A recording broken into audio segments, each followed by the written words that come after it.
Have you ever seen a ghost? Well, I have. Hi, I'm Alice, and I'm here to tell you about the most terrifying moment of my life. You may not believe me at first, but trust me, this ghost thing wasn't something I just imagined. I really saw it. Hear my story and you'll see for yourself. Until a year ago, I lived a pretty perfect life.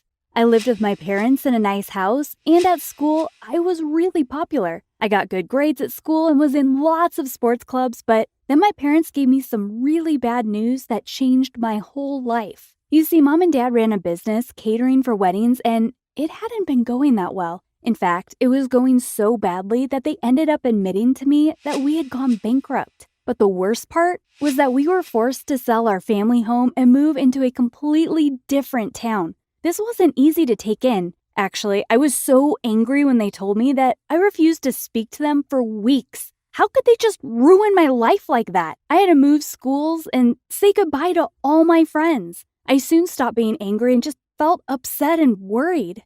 2 weeks later, I cleared everything out of my room and it was time to say goodbye to our house. I hadn't seen the new house before we arrived, as I refused to go and visit it. So when we turned up, I couldn't believe it. It really was my worst nightmare.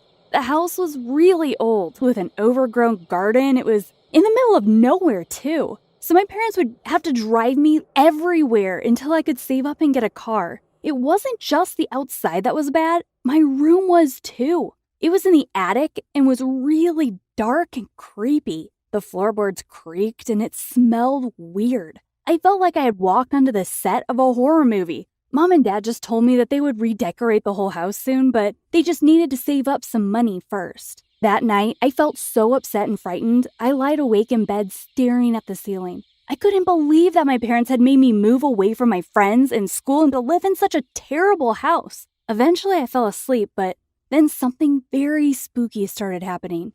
It's all vague now, but I remember waking up with a jump. There was a weird noise of creaking floorboards in my room. I looked to the window. There was a storm outside and it was raining. I could hear a tapping noise on the window, like there was someone outside who wanted to get in. Then I heard the noise of someone whispering.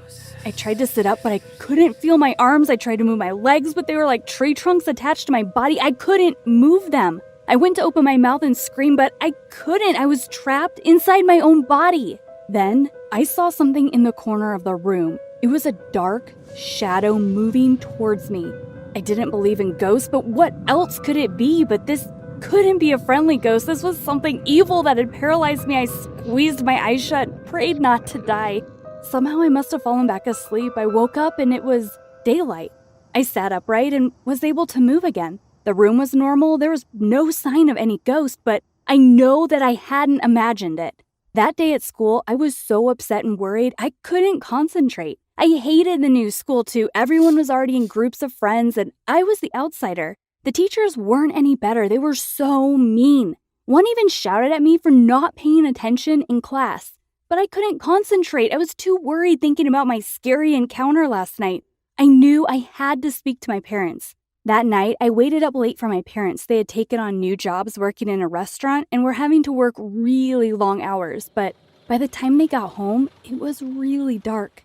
When they got in, I sat them down and told them that last night a ghost had visited me and paralyzed me in my sleep. They quietly listened to my story, then I couldn't believe how they acted. They laughed. Dad said that I was probably just having a nightmare and it was my first night in a new house. He promised that he and Mom would paint the room soon and that it would feel more like mine. The more we talked, the more I realized how silly I sounded. They were right. Of course it had all been a dream, but by the end, I was laughing too. That night I went to bed late. I was so tired. I fell asleep straight away, but then it happened again. I woke up paralyzed with fear and the ghost was heading towards me again. This time, it came up to me and pushed against my chest. I didn't know that ghosts could touch you, but this one did, and now I was even more terrified. I was struggling to breathe so much I thought I was going to suffocate. At some point, I must have passed out. The next day, I was so frightened I tried to tell my dad what happened, but he just shouted at me and told me that I needed to stop talking about ghosts. He said that we were all having to make sacrifices now, and I would just have to get used to the new house whether I liked it or not. But the next few nights, the ghosts kept appearing. I was so scared that I started avoiding sleep. I would stay up all night watching videos or listening to music with my headphones on. This meant that school was impossible. I kept falling asleep in class, teachers kept telling me off, and my grades got worse and worse.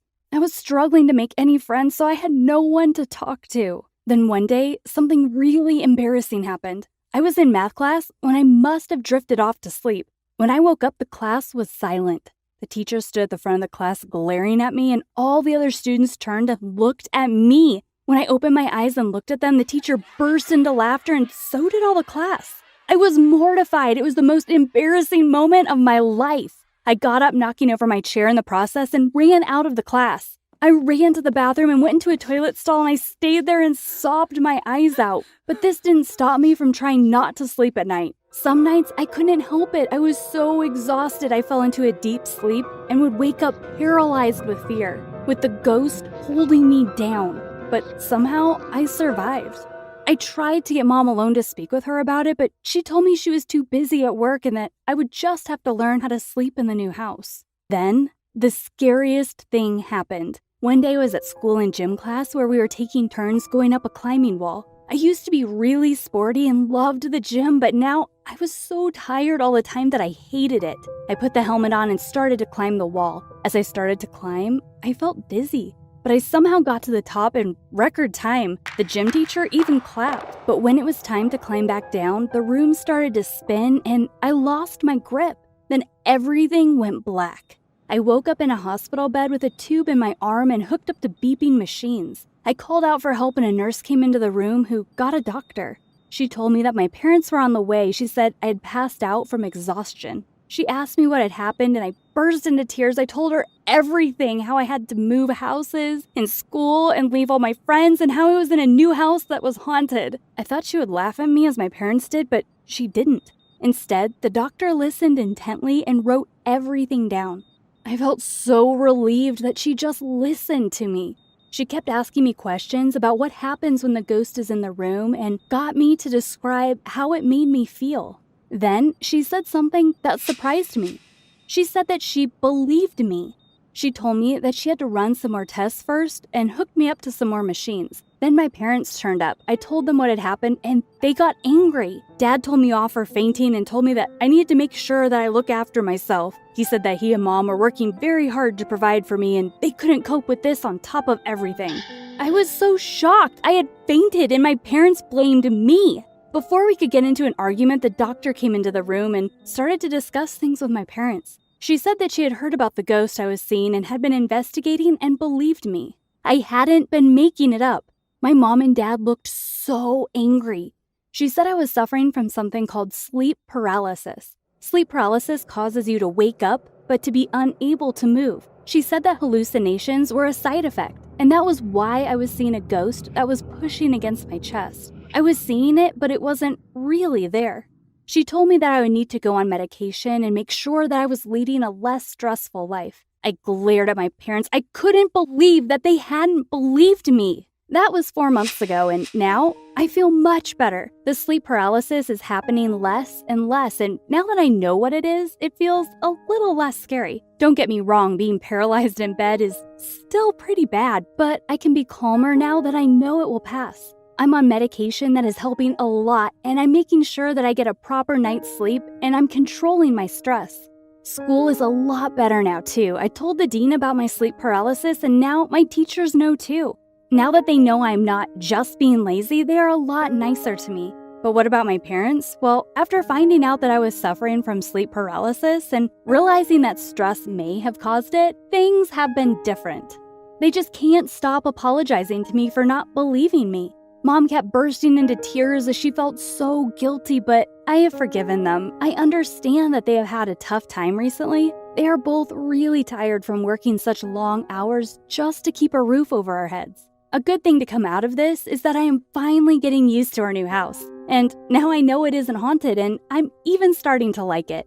I've been helping Mom and Dad decorate, and the room is starting to feel like my own. Looking back to when I thought my room was haunted, it seems so weird now, but at the time, it felt very serious. It kind of shows, though, that our worst fears can have the most logical explanations. I really hope that by sharing this story with you, that I have helped people to confront their own fears.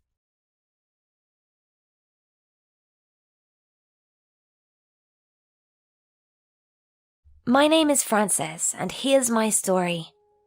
So I wanted to go to this party, like any normal teenage girl, right? My dad probably would have let me go, but my stepmom, she said no way. My mom died when I was little, and my stepmom raised me. She was always nice to me, not like a wicked stepmother or whatever. But my mum's death left me with some anger issues, and it was hard for me to accept my stepmom as a replacement. Whenever she tries to tell me what to do, I still feel a lot of resentment and anger. So when she said no to this party, which was the biggest party of the year, I was furious. I told her, "You're not my mother. You don't get to decide what I do." I guess that was the last straw for her too, because she yelled back that she had a responsibility to keep me safe, and I needed to learn to listen to her. It turned into a huge screaming match, and when I finally stormed off to my room, I was so mad that I couldn't think straight. All I could focus on was how much I wanted to get revenge on her. So I slapped myself as hard as I could across the face. And then I did it again. I kept doing it until my cheek was bruised and swollen. When I looked in the mirror, I couldn't believe the damage I'd done. But I'd barely felt it because of the anger and adrenaline. I ran out of the house and went to the police station. It was weird being inside the station. I started to get nervous under the harsh fluorescent lights, waiting for someone to speak to me. Eventually, an officer asked me what was wrong. I let him look at my cheek and told him my stepmother had hit me. I told him I was afraid of her, afraid to go home. He asked if she'd done this before. That's when I really started to get nervous. I'd only meant to tell one lie, but now he was asking for a whole backstory on my relationship with my stepmom.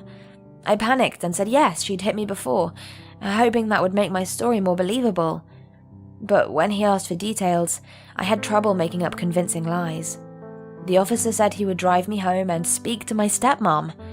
My heart was pounding the whole way home. I was starting to think this was a really bad idea. What if my stepmom went to jail? I wanted to scare her, but now it seemed like things were going way too far. My dad answered the door. He looked horrified when he saw my face, and even more horrified when he saw I was with a police officer. I hadn't even thought about how my lie would affect him. I suddenly wanted to call the whole thing off, but I couldn't tell a police officer I'd lied. The officer asked my dad to go elsewhere. He wanted to talk to just my stepmom and me. When my stepmom saw my face, she immediately asked if I was okay and who had done this to me. She sounded so worried that I began to feel sick with guilt. But I had to stay strong. If I admitted my lie, I could be in huge trouble with the cops. So I told her, "Don't play dumb. You did this." Her mouth fell open, and she looked too shocked to speak. The officer explained that I'd claimed she hit me and that she'd done it before. He told us he had to take a charge like this very seriously, so it was very important that we each told the story as truthfully as possible. I could barely breathe. I was so scared. My stepmom looked at me, then at the officer. "I promise you," she said, "I would never hurt this girl for anything in the world. I love her like a daughter." Then my stepmom began to cry and continued, "But she has never loved me." That stunned me. I never realized she felt that way. I had always been kind of resentful of her, sure, but at the same time, I needed a mother figure, and deep down, I loved my stepmom.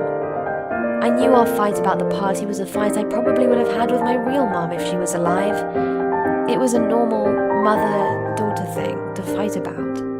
And the fact that we had fought about it just proved how much like a mother and daughter we were to each other. I didn't know what to do.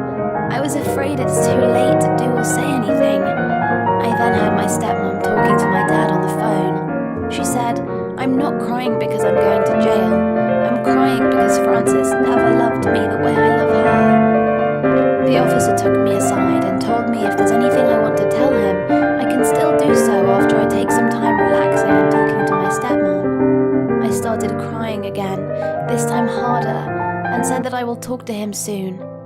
Then he left me alone with my stepmom, and I was so scared she would yell at me or hate me. But I made myself face her, And I told her that I was never able to accept her and that I first loved the idea of her going to jail. I explained that I never wanted anyone but my real mom, but then I said I'm sorry for everything and that I love her. I told her that she has always been a mother to me and I appreciate all her efforts. I hugged her tight and we both just cried. So, I understand that I acted very childishly and selfishly, but I always felt like I am betraying my mother for loving my stepmom. But now I guess I know that my mother is happy that I am loved this way by my stepmom.